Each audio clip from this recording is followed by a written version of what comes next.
Hi, my friends. This is Lada from astrolada.com with your August 2018 astrology horoscopes for the 12 signs. What a crazy summer!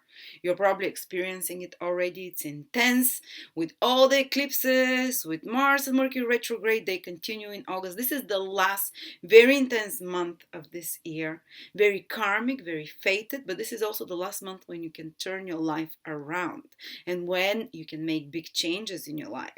So don't miss this time. Yes, it's intense, it's difficult. No one likes changes. Well, not no one, but most of the times. But you can make something amazing. It can be extremely productive and transforming month. And of course, one of the most important events is that we have the solar eclipse, which is happening on the 11th of August in the sign of Leo. It's with Rahu. Solar eclipse is about new beginnings, guys. Especially with Rahu. Rahu is material in nature when a Rahu causes a solar eclipse, which means it will bring some tangible, material, new beginnings in your life over the next 6 months in different area of your life, depending what sign you are. We'll speak about that, and some big changes in that area of your life. It's one of the last chances to make a big new beginning in that area of your life where the one of the last Leo eclipses is happening there. So important time. Yes, it can be unsettling, it can be scary because you're entering into uncharted new territory, and everything new feels scary, but at the same time, maybe you're overdue for a change there. At the same time, we have Mars and Mercury retrograde. And Mars is extremely close to the Earth. You can see it when it rises on the western horizon at night, like a bright, red, angry star. And sometimes I would confuse it even for a plane, it's so bright. And when Mars is so close, all the fire in us increases. So we become much more, kind of retrograde planet. Many astrologers says, oh, it's not going to work at all, you're not going to have any ambition, any drive. No, no, no. Retrograde planet pushes you the limits, and Mars is about willpower, drive. And of course, with all that fire, it can misfire. We can create conflict, we can be more prone to accidents, to burns, to cuts, more prone to fighting with people that have longer consequences. But this fire is given to us to make something out of it, and in particular to make some feat of courage, because Mars rules courage, something that you not have the energy or the will to do at other times, because Mars is so much stronger. Some feat of courage, some feat of assertiveness, some feat of strength that you can achieve, some feat of physical or other kind of energetic strength, some feat of so something that you can use this willpower, feat of willpower.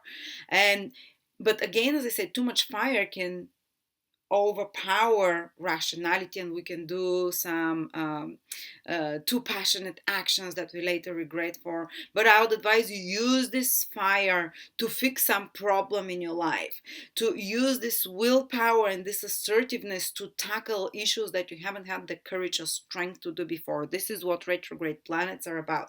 And try not to succumb to the temptation to fight, to retaliate, to bicker, to be overly dramatic, and be careful for little accidents as well.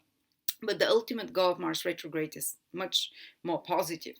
And we'll speak about each sign where it is happening. And it's actually going in Capricorn. And it's turning direct only in the last 2 days of month of August. So it's mostly retrograde the whole August. And then you have Mercury retrograde till the 19th of August. And Mercury is about communication, about talking, about information. So you might have to be working on something using 3 times more of your skills, which what Mercury rules, 3 times more of your communicative abilities, of your ability to, to explain things, of your ability to use your hands or your mind or your skills in some way.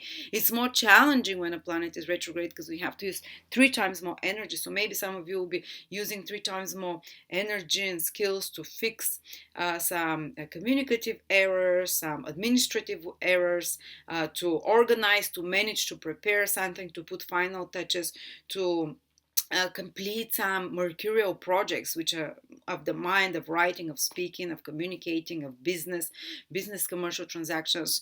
So you're fixing something there while Mercury is retrograde till the 19th. And of course, we have, though, a lot of support as well, because we have Jupiter, amidst all those difficult influences, the solar eclipse, Mercury, and Mars retrograde. You have two very beneficial influences. So the universe is kind to us. It doesn't just burden us with one after another difficult influences. It gives us a helping hand. And one of them is the Jupiter trine Neptune. The whole month it is active. The whole month they're within a degree from each other, from the orb, and they're happening in water signs. Extremely healing influence. I've given some keywords. Easy flow, we'll speak about each sign where you're going to experience this easy flow, this healing, help from somewhere, divine help. It might be almost like divine intervention, something happening by magic. Spirituality, healing, kindness, tolerance. You can experience all those things. It's very emotionally soothing. It kind of gives you sense of happiness within in certain areas of your life, and things happening like by magic. And then there is another trine, very rare one, between Uranus and Saturn, which is active the whole August, again in earth signs this time. And earth signs are material manifestation. So in certain other areas of your life, you'd have groundingness, you'd have productive results, material results. You're going to have easy material results because it's an easy aspect. And you're going to have you're going to build up something new on top of something old, strengthen old foundations by incorporating something new, and that is not going to destroy old foundations in your life. It's just going to build up upon them. So we do have some helps, and now let's see how it is going to affect each of the 12 signs. So Aries, well, let's start with Mercury retrograde, which is retrograde in your 5th house, and it's till the 19th of August. So you might be meeting some old loves, for example. 5th house is romance and love. Old schoolmates as well. 5th house rules high school, because Mercury retrograde is about someone from the past coming in your life, and maybe having some good old times, fun. 5th house with people from your past, Mercury. People from friends from the past, as well. All lovers, because it's the 5th house. So maybe explaining, needing to do some explanatory explanations and clarifications with a loved one or with a child. 5th house also rules our children. Maybe having to help them with some skill. Maybe your child might be developing some skill and needs extra effort. Maybe there might be some a little bit more complicated situation that you have to talk through and use your cleverness and planning and rationality, which is all Mercury, and communicative skills to get out of or to solve as well. Also, 5th house is the house of creative projects. You might be completing and editing and putting final touches to some creative project of yours, whether it might be like a business brand that you're working on or whatever, but as long as you're using your own decisions and your own creative intelligence, this is the 5th house. So by the 19th of, and even a little bit after, of August, you're working on those things with more extra skills that you have to put. And then if there were any complications in regards to lovers, to children, in regards to creative projects of any sort, after the 19th, they start untangling, or if you've been working hard on something connected to those 3 areas, it starts giving results. Okay, and then you have, of course, Mars, our planet that rules Aries rising or Aries sun or moon people, is retrograde in the 10th house. Actually, from the middle of the month, it enters Capricorn, our 10th house, and it stays retrograde till the end of the month. So all of a sudden now, from the middle of the month, actually the focus till the middle of September, from the middle of August till the middle of September, is going to be a lot on that retrograde on Mars in the 10th house. But it's going to be more intense the 15 days that Mars is in Capricorn in your 10th house, which is from around the middle of August till the end of August. So maybe working on some kind of career project, having to use more willpower, more efforts, more energy, having to fix some career project, or having to fix something to do with your reputation or career goals or institutions. There might be some fight going on with authority figures, father figures, bosses, or maybe more pressure that you feel from that, having to resolve some problem or conflict or some kind of a demanding situation that requires willpower or hard work or assertiveness or lots of efforts, which is what Mars is about, to solve in regards to your career. For some of you, it might be just completing some career project that requires you to re-edit something, to fix certain things.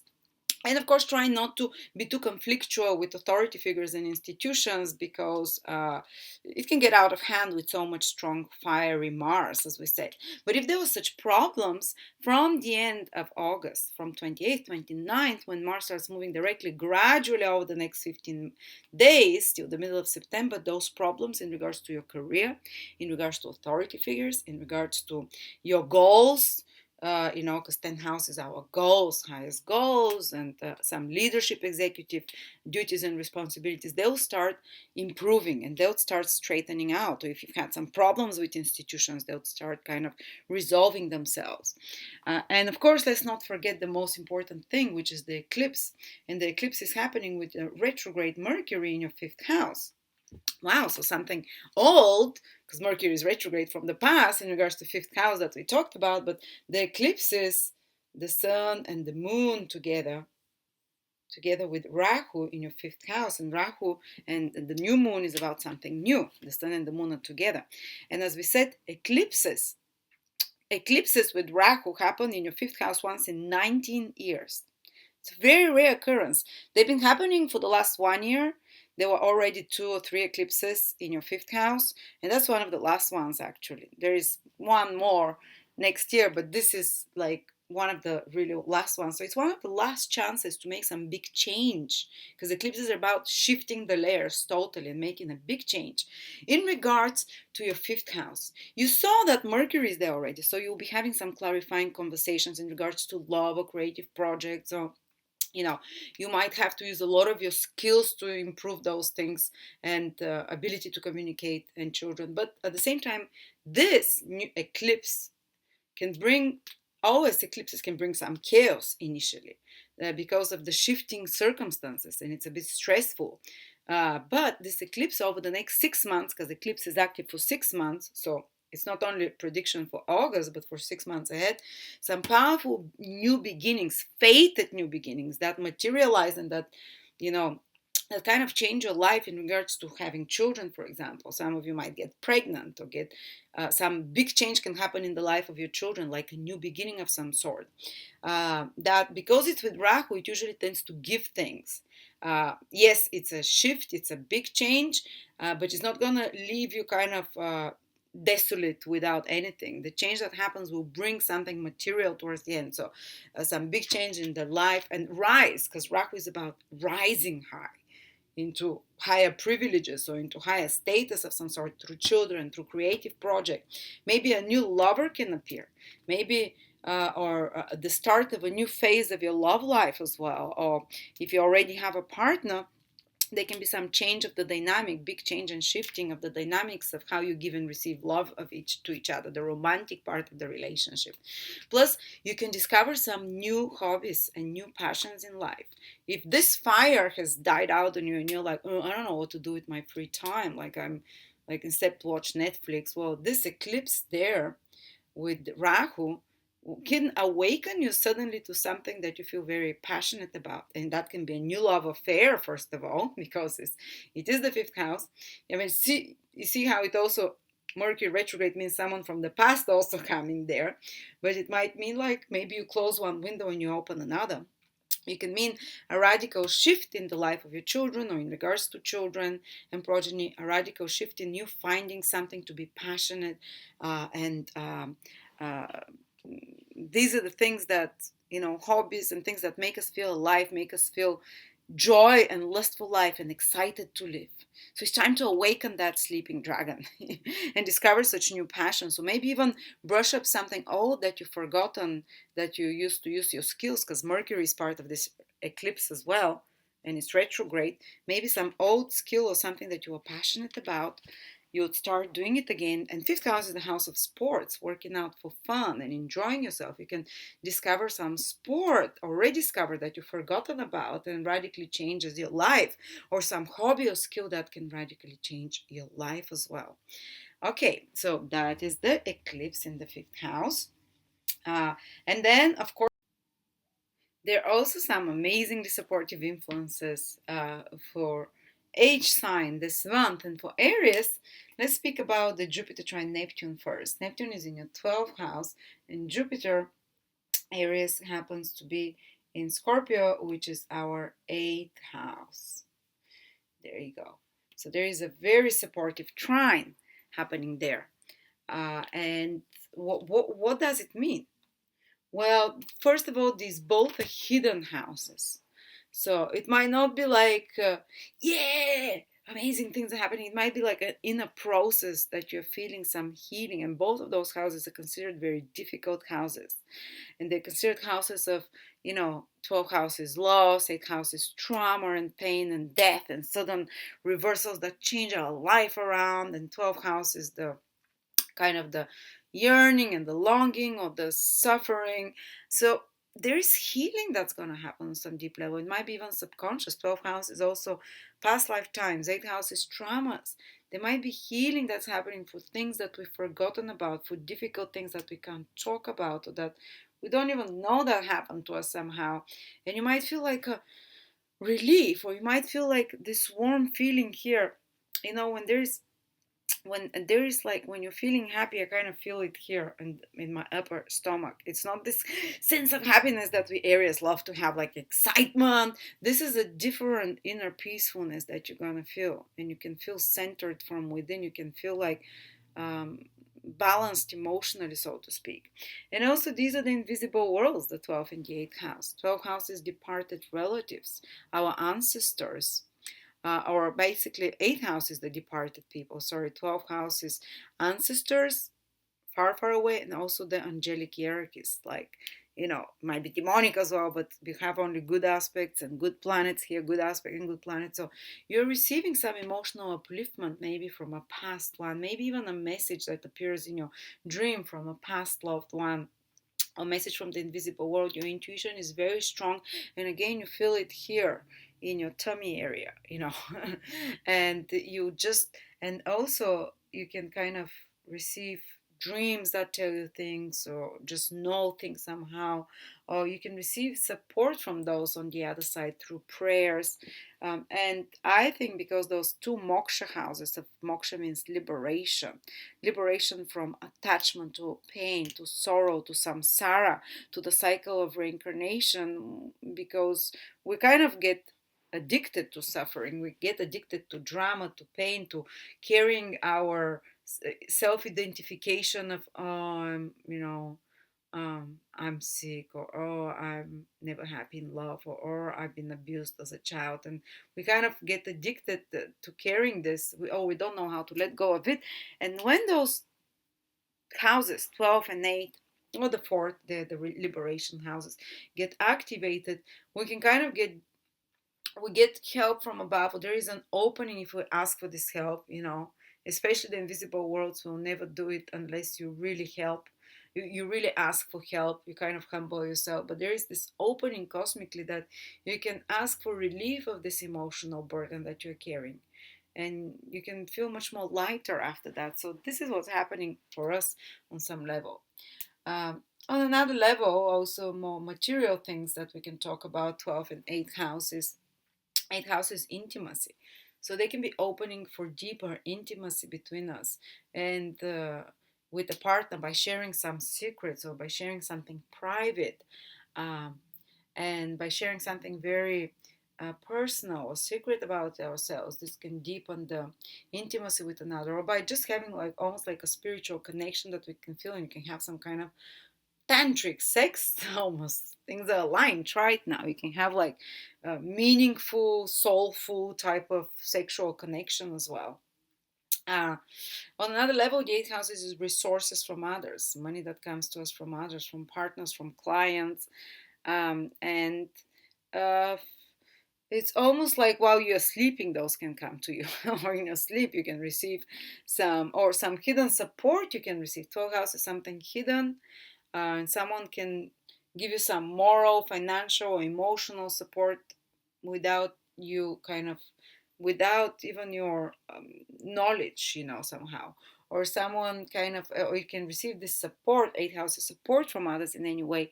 Might be financial, but might be emotional, material, from the invisible realms as well, from departed loved ones, from angelic hierarchies as well.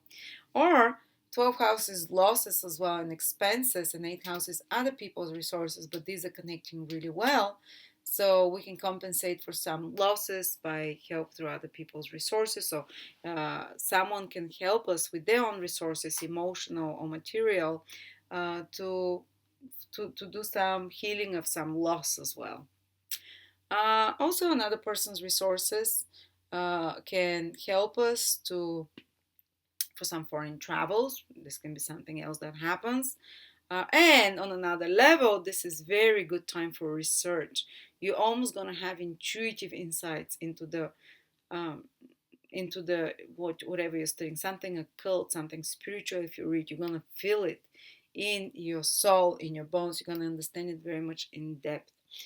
And if you're doing something secret or private behind the scenes, you'll not be found. It will go well, even if it's illegal, even if it's kind of, or if you're avoiding taxes, or if you're hiding something, or if you're doing something behind someone's back, illicitly, or eh, in relationships somehow. This can actually, this does not get found out, or it's kind of flows. No, no, not that I'm giving you the green light to do this, of course.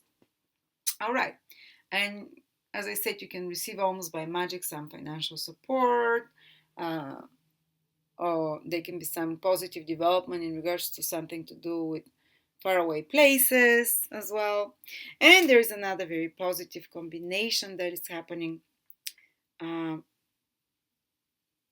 Oh, this is also long-term investments, and eighth house is other people's resources and investments.